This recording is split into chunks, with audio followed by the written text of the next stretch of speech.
matinding speech ni Mayor Baste Duterte. Yan ang una kong ipapakita, okay? Mamaya. Yung mga supporters po ni former President Rodrigo Roa Duterte ay sila very emotional po sila sa labas ng ICC. Bago ko ipapakita yung video na yan, no? Don't forget guys, i-like, i-share itong video na ito para makatulong na aabot sa ating mamamayang Pilipino. At mag-subscribe na rin ha sa mga bago pa lang dito para updated kayo lagi. Okay? Libre lang mag-subscribe, kaya subscribe na kayo. So ito yung balita, panoorin ninyo. Narito ang Balitang Pinoy TV.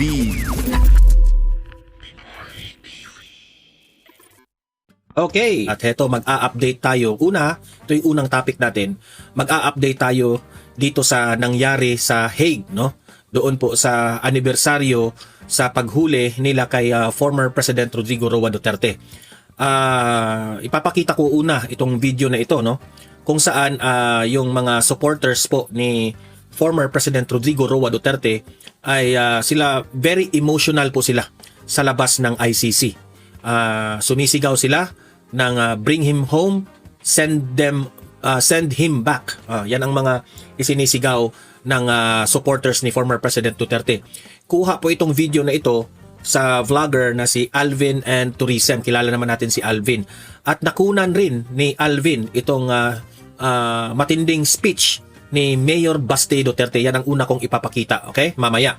At pag-usapan din natin itong si Attorney Baligod, no, sa 18 ex-Marines ay pumunta ngayon lang sa NBI, okay? At inambus interview siya at yan po ang ating pakikinggan kasi po itinanggi niya ang sabi-sabi ng mga kalaban na binayaran raw sila, okay? Mamaya pag-usapan natin yan at itong interview rin, no, ng taga NBI na itong si nakalimutan ko yung pangalan ng spokesperson ng NBI ay retired general na nagre-recruit umano dito sa 18 ex-Marines. Gaano ba ito katotoo na itong mga ex-Marines na ito ay ang nasa likod sa kanila ay mga isang retired general raw. Gawa-gawa na naman. Ay nako. Booking na nga sila dito, pinipilit pa nila na sisiraan itong mga 18 ex-Marines. At ito, nagsalita na rin si Attorney Topacio, no? Patungkol po sa disbarment rin na planong gawin ng Gabriela, okay? At pag-usapan rin natin itong si Lacson at itong si Senator Marcoleta, no? Patuloy pa rin ang kanilang debate at buljakan di umano sa Senado hanggang nauwi sa biruan tungkol sa kung sino ang mas pogi sa kanila. Okay. Kung aabot pa tayo dito ha, hindi ko lang alam kung aabot pa ba tayo dito. Defense team ni VP Sara sa reklamong impeachment ipinakilala na raw. Okay. So ito, unahin muna natin sa kung ano yung nangyari doon sa Hague, no? Nakakapanindig balahibo po ang nakita natin kasi po talagang dito mo ma-observe kung gaano kamahal ng taong bayan itong si former President Duterte. Ito po, panoorin natin.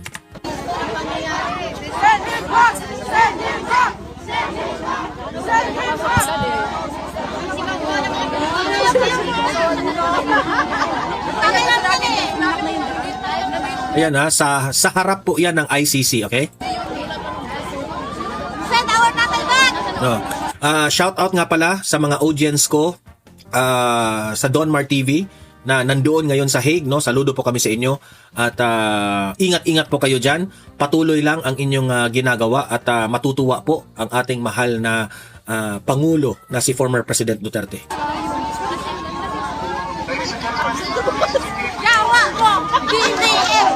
Let's go.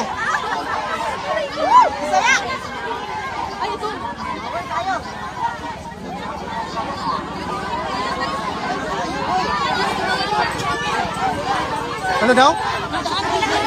Kabila na naman? Sa kabila daw tayo, sabi. Hindi dito. Sa kabila daw. Bakit daw? Siguro may dadaan. Where is it? Baka.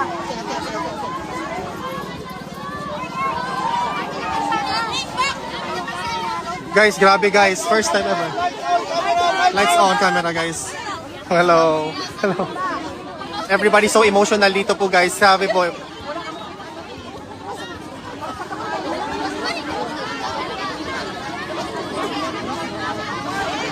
Sinarado po talaga yung mismong road dito guys because of this. All of the roads were closed here because of this guys. We love you, Tatay Digong. Send him back! Send him back! Send him back! Send him back! Send him back. Send him back! Send him.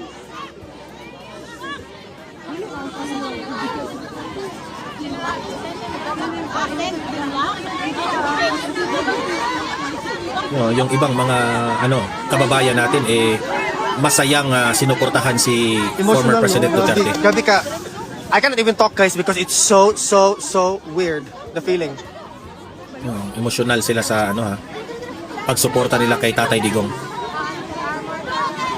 Hindi natin nakita si Tatay Digong kasi nga para siyang pinasok siya ng pabigla doon sa kabila. Sa kabila siyang entrance.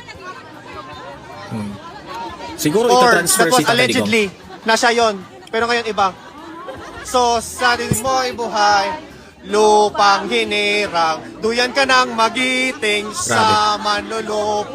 Di ka pa sisiil sa dagat at bundok, sa simoy at sa langit mo'y mukhang may dalagang tula at Alam niyo, sa totoo lang, kung makita ito ni Tatay Digong, no, kung dadaan siya dyan, no, I think ita-transfer ba si Tatay Digong o baka may check-up siya at matutuwa si Tatay Digong yan. awit sa paglayang minamahal, ang kisap ng watawat mo'y tagumpay na nagniningning. Ang Grabe, bituin at araw niya kinalibutan ako, guys, pagpay oh. di magdidilim. Tingnan niyo. Lupa ng araw ng hatid pagsinta, buhay langit sa piling mo.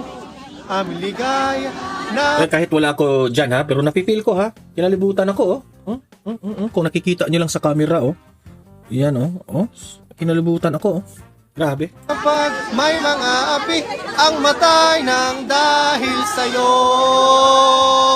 Oy! Oh, ano kayang sasabihin ng mga judges dito, no? Makita nila ito at mga tao dyan sa Hague, no, mga foreigners. Talaga masasabi nila na sino ba itong si Duterte na ito? Bakit ang daming nagmamahal nitong taong to, di ba? Duterte! Duterte! Duterte!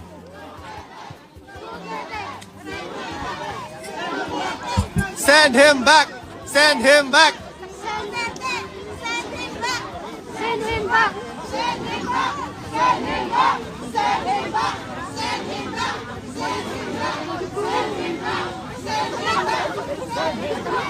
Send him back. Send him back. So guys, yung road dito guys, mismo talagang kinlose talaga siya. So walang makakapasok talaga dito na guys. Ang daming tao. Oh.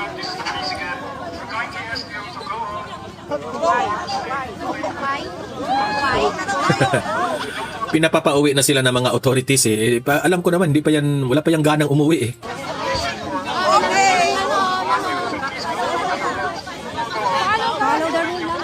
Follow the rules, follow the rules. Ito po talaga nangyayari ngayon dito guys. Everybody, we are asked to obey the rules.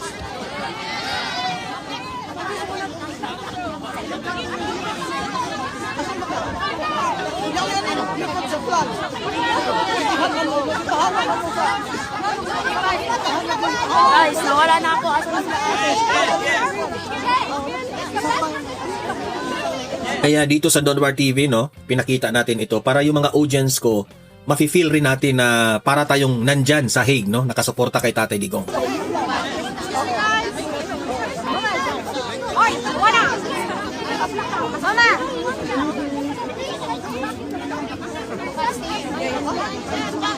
We no longer have the banner guys. Wala na tayong banner po, wala na po dito yung banner. Hindi. Send him back. Sabi na. Send him back. Wala. Send him back. Send him back. Send him back. Send him back. Sinisigaw po ng ating mga kababayan ngayon. We want former President Rodrigo Roa Duterte po to be brought back to the Philippines where he can Hindi man lang pinakalo. be tried by our courts which are completely working, functioning very well. So I really cannot think very well right now because I'm so emotional. Parang nagiging blank na yung utak ko. Yung banner kay Dagang. No, dili na ako ng mga banner actually because they already left. Nakaabang yung mga kababayan natin dyan kay Tatay Digong. So ayan po ha, yung video na yan is kinalibutan tayo kasi talagang makikita mo doon walang halong kaplastikan sa mga tao, no? Talagang tunay ang suporta. Ginawa nila yun, no? Kahit maginaw, kahit yung ibang mga OFWs dyan ay medyo malayo ang kanilang ginawa, no? Malayo pa yung mga lugar nila pero pumunta talaga sila dyan to support our former President Duterte. Okay? At nakunan rin itong video, no? Itong speech ni Mayor Basti Duterte kasi nandun po siya ngayon sa Hague. Ito po, pakinggan po natin si Mayor Basti. Una, maraming salamat sa pag-atlog sa Tagalog. Pagpunta. Sobrang lamig kasi. Yung betlog ko tumigas na. Hindi, kagaling ko lang to. Yung betlog raw ni Basti tumigas na. Takaginaw, di ba? Pero nandyan pa rin sila. Kay Papa. Tapos, okay naman siya. Walang magawa Tiis lang talaga yung pwede natin gawin and among other things na kaya niyong gawin. Pero tingin ko, maganda talaga kung ituloy na lang talaga yung mga nakita niyong magandang bagay at magandang sinabi na nakakadagdag sa pagpapaganda sa ating bansa. So alam niyo na noon, may point of comparison naman talaga tayo when it comes to what was governance then and what is governance now in this administration that we are in. So somehow, tingin ko, hindi naman talaga okay yung sitwasyon, pero okay na rin na nakita natin kung ano yung gusto natin para sa Pilipinas talaga. Yung tatay ko, nandyan yan. Kasi handa talaga siya na if ever it will come to yung nangyari sa kanya, isakripisyo niya talaga yung buhay niya para sa inyo. Kasi noon pa lang, hindi pa yung tumatakbo ng presidente, yung tinatanong pa kami doon sa Davao, kami mga anak, lahat kami hindi pumayag talaga. Kasi alam namin magulo. Kasi kilala namin yung tatay namin na he will fight for his people, the Filipino people. Because he fought for Davao City. Nung simula siya sa Davao, hindi naman talaga lahat ng taga Davao natanggap yung methods niya or his way of governing the city. Pero hindi yan takot na sabihin na hindi siya magustuhan ng tao o hindi siya tanggapin ng tao, hindi yan natatakot sa opinion ng tao sa kanya kasi ang gusto niyan kung ano kailangan ng lugar mo para maayos mo yung lugar mo. So kung yun yung nakita niya na kailangan talaga ng tao, lahat hindi rin tumanggap agad until there came a time na the Davaoenos realized na tama naman pala talaga yung tao. So at this point, Davao, kaya hindi siya nakakalimutan talaga ng mga taga Davao. Kasi despite of the adversity that he faced during the time when he was mayor, lahat ng mga mahirap, mga polisiya, mga batas na mahirap i-implement kasi nga tayo mga Pilipino may nakasanayan na hindi masyado stricto when it comes to laws, ganun. Yun talagang inano niya na. Whether saan siya ilagay ng mga tao, ayaw ng tao sa kanya o gusto ng tao sa kanya, basta ito yung kailangan nating gawin para umangat yung mga buhay ng tao. Hindi lang yung the chosen few who are privileged enough na nandyan ka sa taas, lahat ng Davaoenyo nung panahon na yun. So alam namin na pagdating niya sa national level, maraming makakalaban talaga yung tao, yung tatay ko. Kasi yung traditional na yung Pilipinas, alam niyo na yan nakikita niyo yan, yung mga oligarko, yung mga dinastiya, sila rin yung mga the same oligarchs are the same dynasties in the like most provinces. Kaya yung mga congressman na yan, gustong-gusto nila si Marcos because they are conservatives. Gusto nila yung status quo na maintain nila na nandyan lang sila lagi sa posisyon nila. Kasi they have better control of their constituents pagka centralized masyado yung governance. So kaya gustong-gusto nila si Marcos maliban sa pera na mga malita nila. So yun, alam namin kasi hindi ito traditional na politician yung naging presidente nyo rin noong 2016. So kaya nangyari yan lahat hanggat sa, ewan ko, hindi siguro nila alam kung ano na yung gagawin nila. Tingin siguro nila pag pinasok nila yung tao dito, matatapos na yung istorya. Wala nang pag-usapan kasi talo na. Sa ano kasi, sa in human history, kung titingnan nyo, hindi lahat ng mga tao na, mga leader ng isang, o may followers, may nagtiwala, na pinaslang, nilagay sa sabay prisuhan sa kuwan. Kulungan, system na eh. Hindi lahat ng yung pinapasok sa kulungan, nawawala lang. Mas lalong lumalakas yung mga iniwan niya mga sinabi at nagawa niya nung. So, I think it's grave miscalculation on itong si Bangag nga isipon na po doon sa UN. Sa UN pagod ang putang ina pakauwaw nyawa. Oh. Pero at least nagdala siya ng panyo. Alam niya puta mo tulog hindi ko si puno niya. Kasi ako ang sunod ani guys, tugnawa awesome. Pero mao na, I think akala nila. Tingnan niyo Iran ngayon, pinatay nila yung Ayatollah Khamenei. Lalong nag-unify yung mga Iranians against foreign invasion, foreign intervention. So I think Ito na nga mga kabalita.